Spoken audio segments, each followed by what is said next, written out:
عليكم maxaad isleedahay oo ka hortaagan in aad guulaysato mar walba waxaad qabato kuma guulaysanayo iyo su'aalo badan iyo arrimahaas muuqaalkan ayaad ugu dhex faa'iidaysanaysaa hataa marka ku guulaysatahay fadlan halkan subscribe iyo saar hataa hore la joogteen like iyo share ra'yigaadan xagga commentiga noo dhaafa daawasho wacan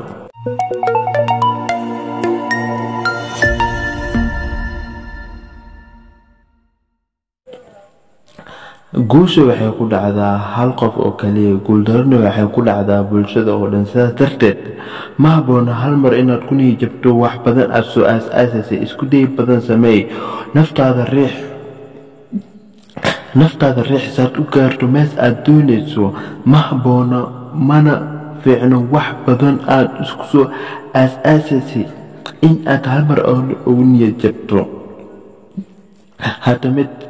hataa meel fadhiisato aad isleedahay cudur ayaan leeyahay marka waxa macquul ah inaad weli garanin naftaada qof aad isdhahay weli cudur ayaan leeyahay qof cudurgii waaye weli maadan isgarin waxaan ku sheegay muuqaalkan dhexdiisa 4 qodobood qodobka koowaad waxay tahay noqo qof go'aan leh noqo marka loo leeyahay waxa uu la jeedaa wax walbo aad go'aansato isku day in aad samayn karto yacni tusaale waxa ka wada waxaad maanta go'aansatay kitaab inaad akhrisato markay ku beegan tahay ama saacad aad ku tiyo oo qalgasay inaad kitaab akhrisato marka waxa ku soo dhaxgalaya arrimo yaryar oo aad u sahlan waad ka caajisay waaba kanay jabay kitaabkii ma akhrinaysid saas darteed go'aan ma qaadan kartid saasa oo la jeedaa noqo qof go'aan leh marka go'aan qaadashada aad bay u adagtahay in aad noqoto qof go'aan leh aad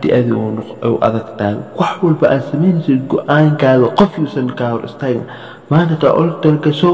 in aad wax samayso waxaad samee adigoo qof ka hor taagan ilaa iyo alla amarkiis maahane mid labaad joogteen samee waxaa oo la jeedaa waxaad qabanaysaa joogteen u samee lacag hadaad baranaysid ama kitaab akhrisanaysid wax walbo ilaa isbuuc hore horta isbuuc marka 3 maalin akhriso maalinta afraad waa ka caajisay maalinta shanaad waa ka caajisay beri akhrinaysid saas yacni joogteen waa ka hoos baxday marka taa oo joogteen samaysid mar walbo oo wax walba adoo dhibsanaysid oo dhibkaaga hataa samayso wax walba oo dhibkaaga hataa ku wado waa kan saasa joogtoon ku samaysay wax ka hor istaagaya male midda saddexaad aqoontaada kordhi markaa ku dhahayo